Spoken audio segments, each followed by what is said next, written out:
Pessoal, a casa tá caindo, o circo tá pegando fogo e, na minha opinião, isso é um ótimo sinal. Fiz campanha pra ele. Quer dizer, estamos implicados nisso, com certeza. Seremos atormentados por isso por muito tempo. E eu quero dizer que sinto muito por enganar as pessoas. O maior aliado de Donald Trump acaba de pedir perdão ao mundo. Ele foi a voz mais poderosa do trumpismo, ajudou a eleger Trump 2 vezes, defendeu cada absurdo, cada mentira, cada ataque à democracia. E agora, pasmem, ele está de joelhos, pedindo desculpas por isso. O que ele revelou sobre a guerra no Irã, sobre Epstein e sobre o próprio Trump vai chocar você. O Império Maga está desmoronando por dentro e a confissão veio da boca do maior aliado que Trump já teve. Prepare-se, porque essa história vai redefinir tudo que você pensa sobre a extrema-direita. Vem junto comigo, direto ao assunto, sem enrolação. Bora. Acaba de acontecer algo extraordinário no cenário político dos Estados Unidos. Tucker Carlson, o ex-âncora da Fox News, a voz mais influente da mídia conservadora estadunidense, o homem que por anos foi o megafone mais poderoso de Donald Trump, entrou em seu podcast e fez uma meia-culpa pública que ecoou como um terremoto. Vocês e todos os outros que o apoiaram, vocês escreveram discurso pra ele. Eu fiz campanha pra ele. Quer dizer, estamos implicados nisso, com certeza. Sim. Não basta dizer, bem, mudei de ideia. Isso é ruim, né? É como se, de maneiras bem pequenas, mas reais, você, eu e milhões de pessoas, como nós, fôssemos a razão pela qual isso está acontecendo agora. Sim. Acho que é um momento pra lutar com a nossa própria consciência. Você sabe, seremos atormentados por isso por muito tempo. Eu serei.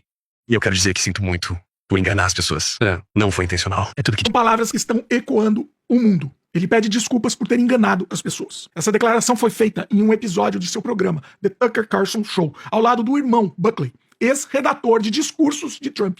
Ele disse ainda, que não foi intencional.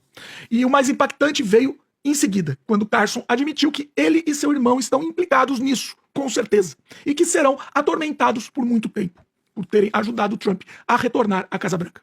Em um momento de rara vulnerabilidade para um homem que construiu sua carreira na arrogância midiática, ele confessou: de maneira real, você, eu e milhões de pessoas como nós somos partes do motivo pelo qual isso está acontecendo agora.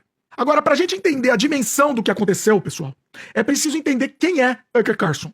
Ele não foi um apoiador qualquer.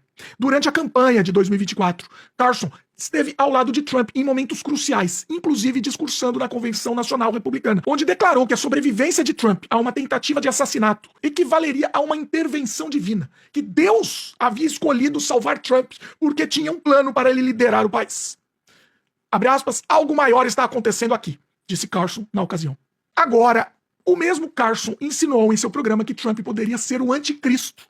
A queda foi tão vertiginosa quanto a ascensão. Ele descreveu a guinada militar de Trump como uma traição das promessas de 2024, quando Trump jurou encerrar guerras, não iniciá-las. Em 7 de abril, ele classificou uma ameaça de Trump ao Irã como, abre aspas, um crime de guerra claro e um crime moral, alertando que levaria a sofrimento e morte em massa. E em outra ocasião, o Carlson chamou Trump de vil em todos os níveis. E sugeriu que um ataque que Trump fez a uma escola iraniana, que a administração dele classificou como acidental, poderia ter sido intencional. E o ápice dessa ruptura ocorreu quando Carlson foi ainda mais longe. Ele sugeriu publicamente que assessores militares deveriam impedir Trump de usar códigos nucleares.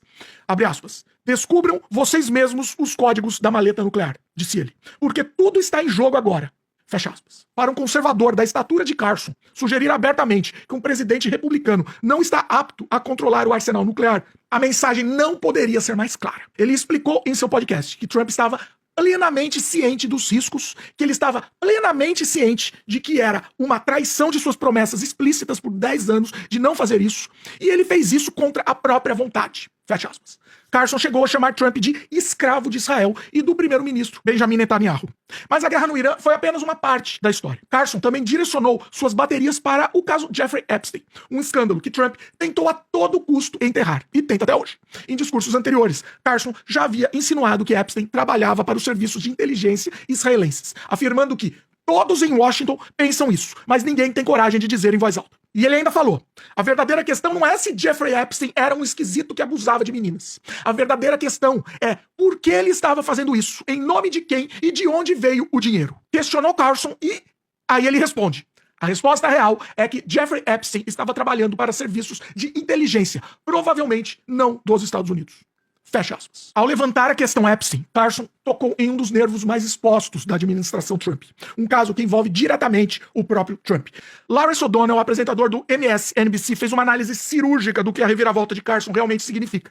Abre aspas. O que é importante sobre a mudança de lealdade de Tucker Carlson é que é muito, muito ruim para Donald Trump. Disse O'Donnell, que conclui isso. E a pergunta que permanece, a gente precisa especular isso. Isso pode representar o fim político de Donald Trump?